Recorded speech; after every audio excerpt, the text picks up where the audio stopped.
Okay, this is really just my own records. Just want to document what I've done to this rear outrigger on the Daimler. Um, yeah, I noticed, well, this is a B-spec car, which means it has the improved rigidity from an outrigger and some uprights and a big frame underneath the dashboard that Jaguar introduced when they bought Daimler.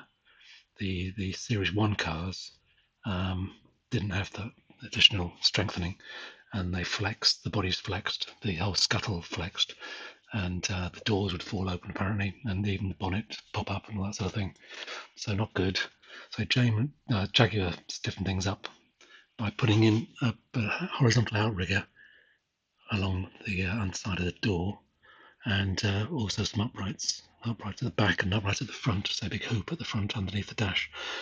And yeah, so when I rebuilt the car, the chassis was zinc sprayed by Rebound when they were still going. They were the original manufacturers of the chassis for Daimler, and I was lucky.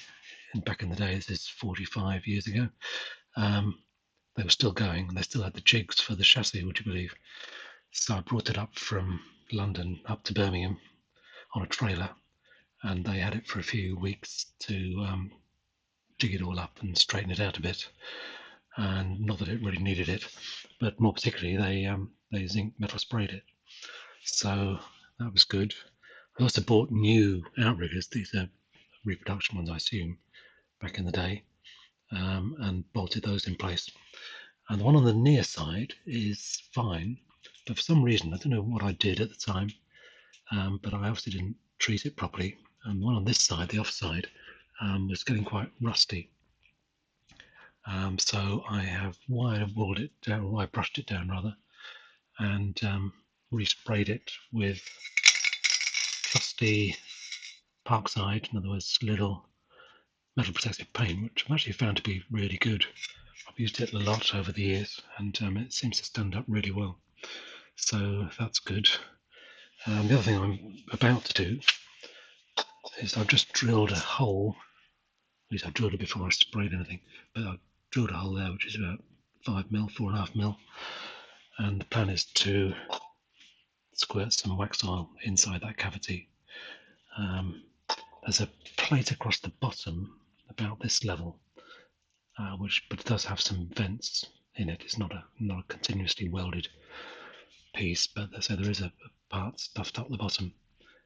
So the plan is to get some Waxoyl at least into this space above that plate, and I'll spray out from below as well. So hopefully that will sort things out. Keep this going for a few more years. So yeah, that's about it. While I was at it, I pressure washed the underside of the car down on this side at least.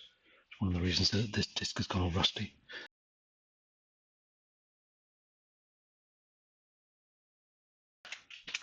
There was a lot of overflow of grease on the handbrake bell crank just there.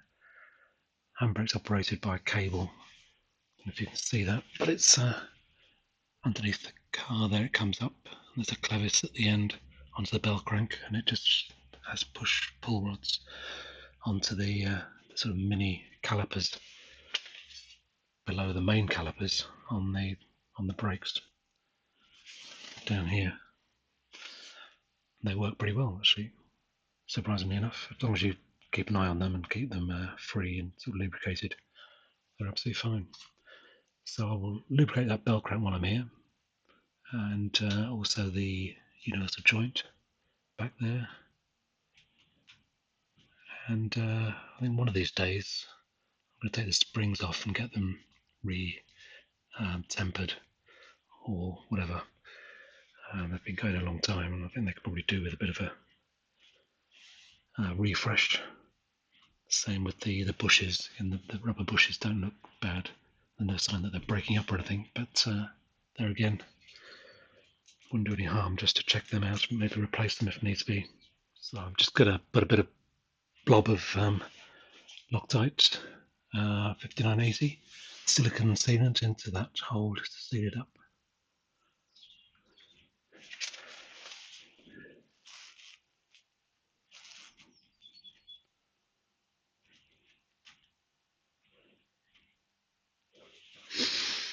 I'll do.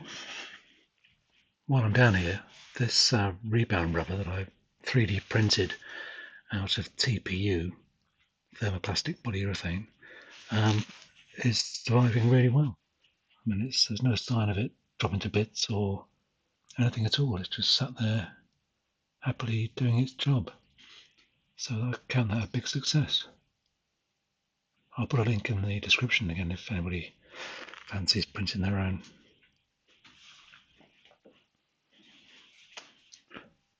So yeah, hopefully that'll last a few more years. Thanks for watching.